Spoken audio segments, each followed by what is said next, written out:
This is the Dangote investment on the Ibeju-Lekki axis of Lagos State. An investment of over $20 billion.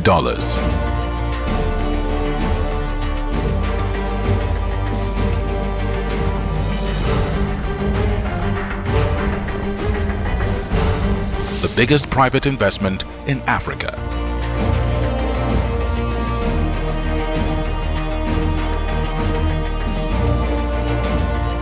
Seated on a landmass of 2,635 hectares at the Dangote Industries Free Zone Enterprise.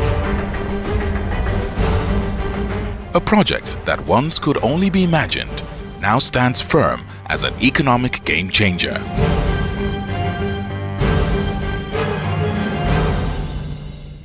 The 650,000 barrels per day that we've done is the largest single train, not only in Africa, in the world.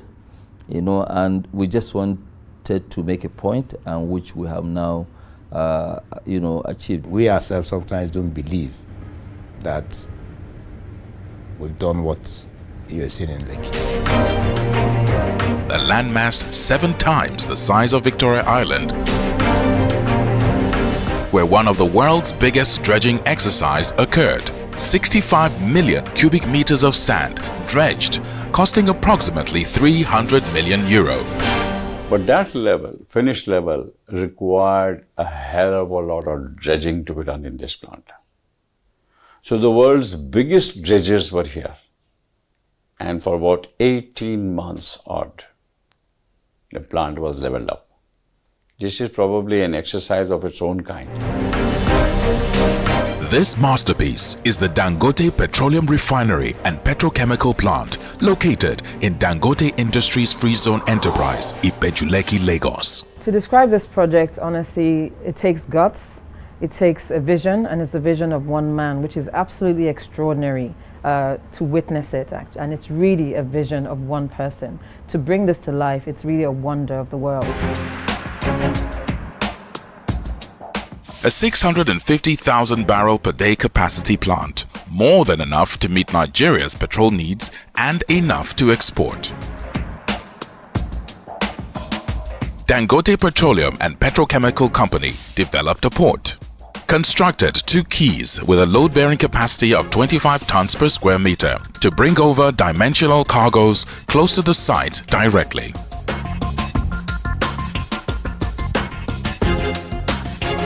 And obviously we had to build port facilities which can have a ro-ro facility, and especially the jetty which can handle, because otherwise you lift a column and put on the jetty, the whole jetty will go into the sea. Construction commenced in 2017.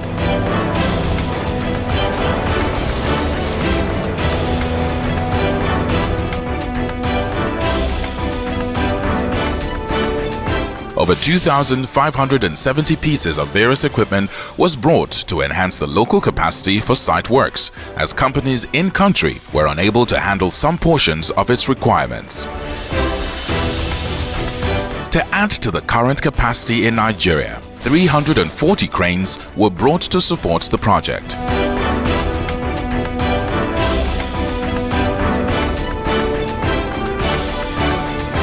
The refinery complex is a mammoth project. We have selected a license that has been through, most of them through Honeywell, but other primary licenses like DuPont, ExxonMobil, Jacobs, who are the person today, Ineos for the petrochemical part of it, for the polypropylene, and we have used the consultant from wherever was necessary to do something of this size and magnitude.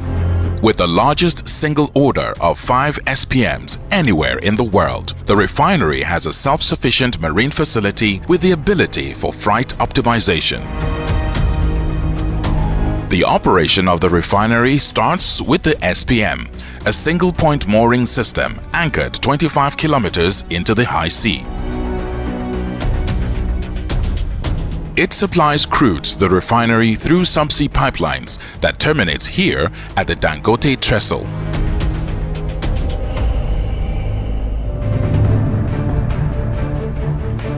The trestle pipelines then deliver the content to the crude storage tanks.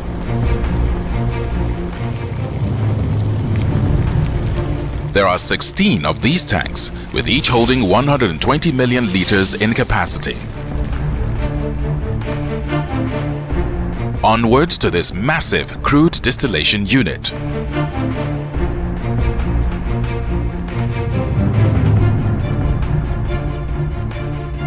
It is the height of a 40-story building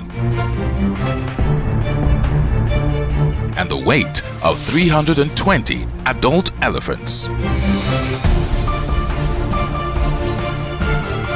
Installing this massive equipment was no mean feat. It was a synergy between man and machine, science and human will.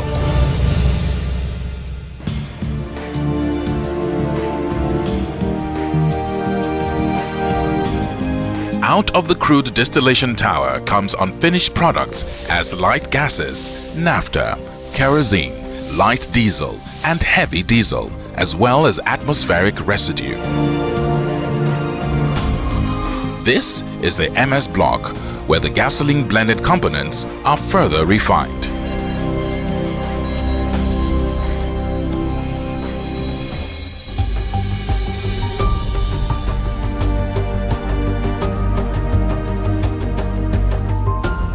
This is the mild hydrocracking unit, MHC, where the light and heavy diesel is cracked mildly in order for them to meet the premium market standard. This is the RFCC reactor regenerator being delivered. It weighs 3,000 metric tons. The weight of 1,257 farm tractors. It is the heaviest piece of refinery steel structure in the world. It took 10 hours to deliver it from the jetty to the refinery site, about 12 kilometers.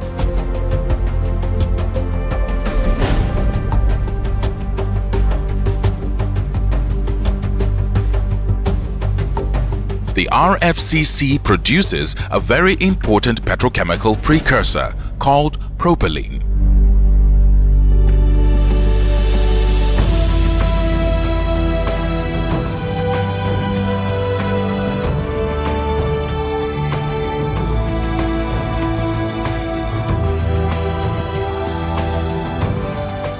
The propylene is sent to this petrochemical block, which is known as the polypropylene unit, PPU.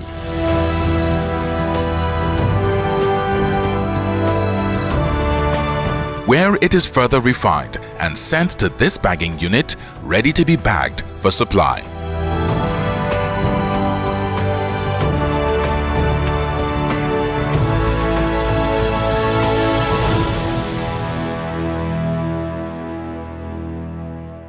It's not that much publicized, but we have a very large capacity of 900,000 metric tons per annum of polypropylene that we can do in 70 different grades according to what the market is going on.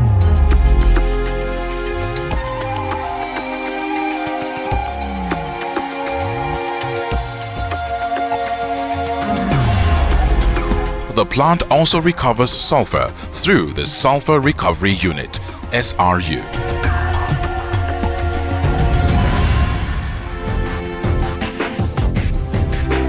Improving emission control is a key goal.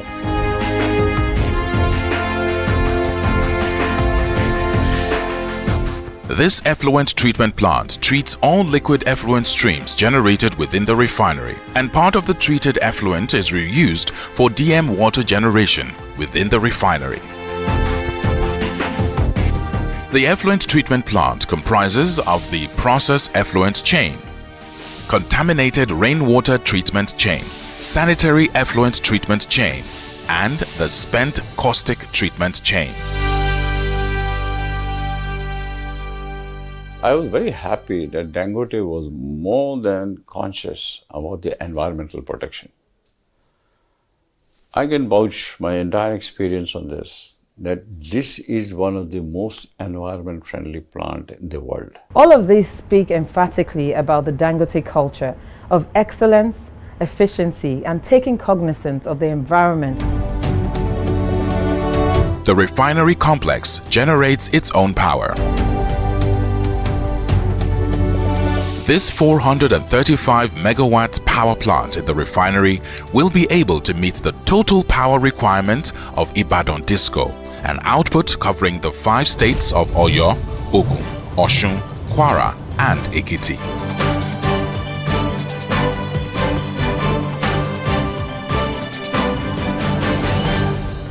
Besides the polypropylene, all the products are sent to the trading facility storage. These products are dispatched to trucks via this gantry. The gantry has 98 loading arms, and it can load both 33,000 liters to 66,000 liters supply trucks.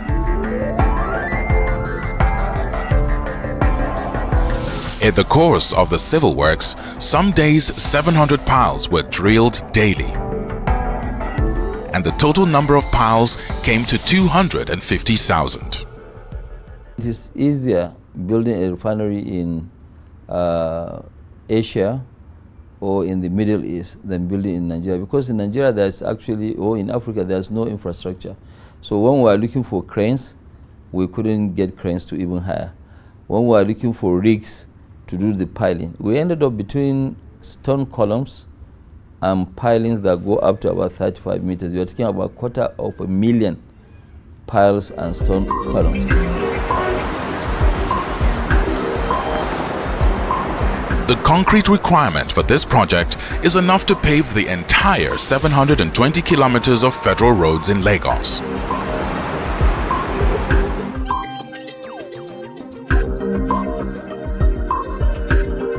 This refinery will be the largest single-train petroleum refinery in the world, with 838 KTPA kilotons per annum polypropylene plant.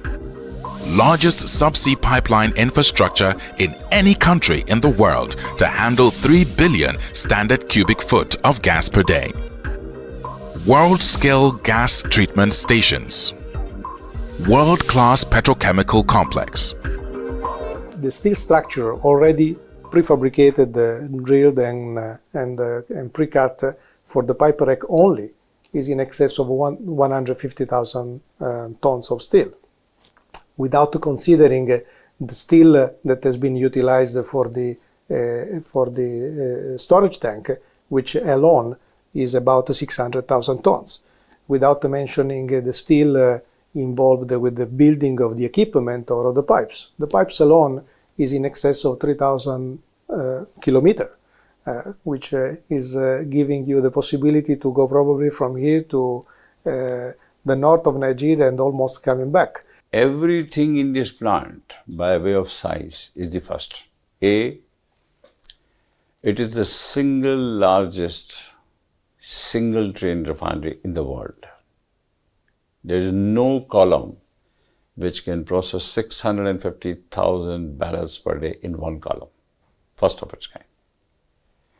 The capacity of RFCC builds the next best by miles. This is a 10 MMTPA plant.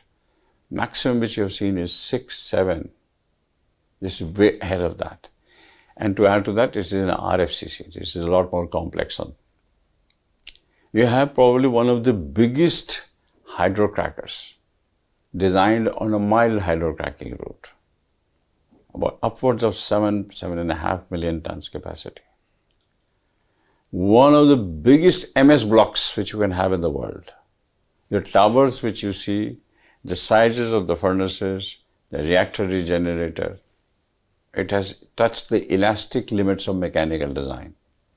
Beyond this, in a single train, is practically not possible. Everything big which you talk of in the world is right here.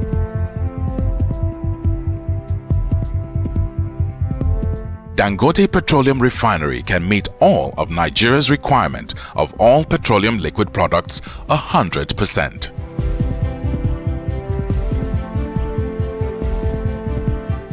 most of the times there is queues, shortages, and selling of the fuel in the black market.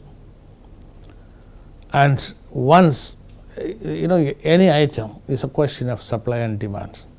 The more it is available in the market, the prices come less. The less it is available, the price goes up. If it is not available, the price shoots through the roof.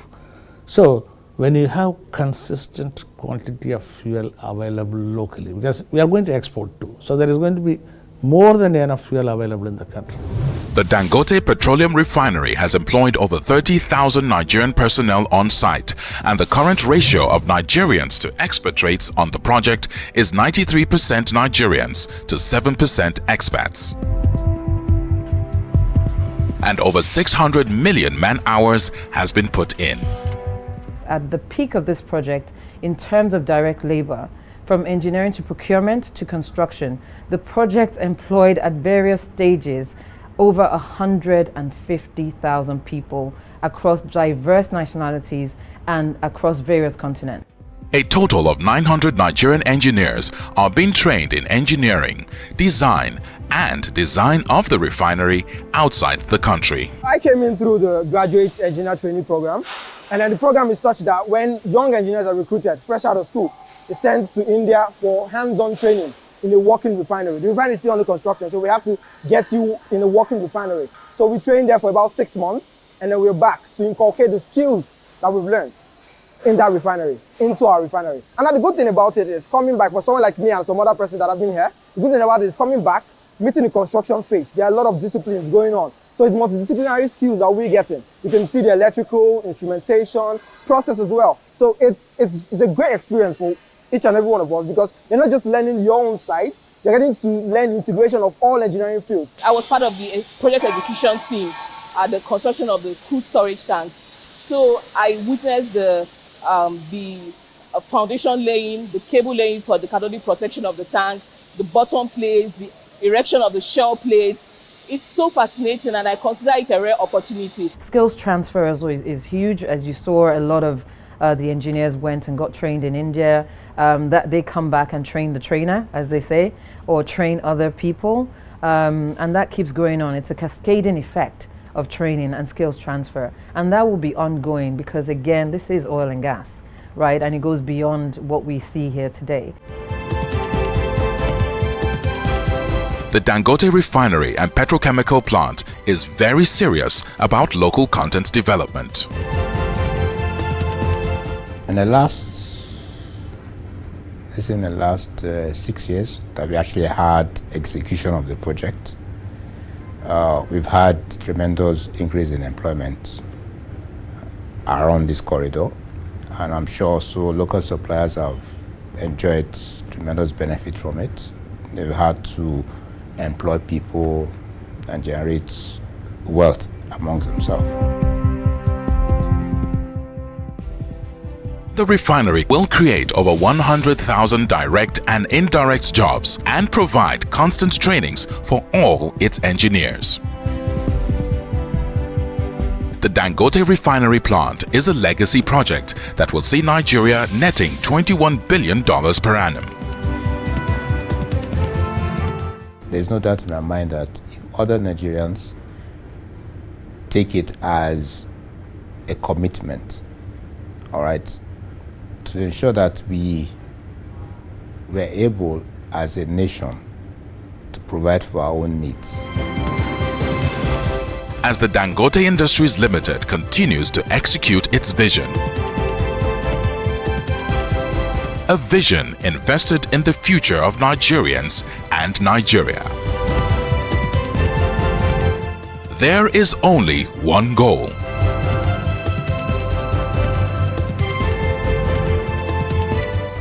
to grow the biggest human capital ever seen in this part of the world.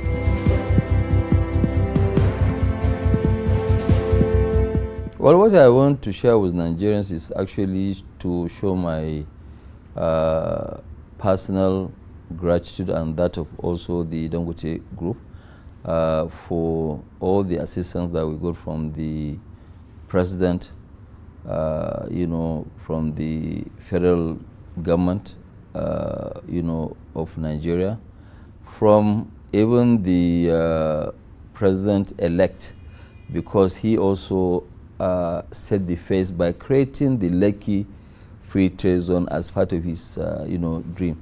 And also, we want to, thank most especially the, Governor Fashola, Governor Ambode, because it was also during their period that we started, and most especially Governor Sanwo-Olu, because they have given us all the assistance that we're looking for.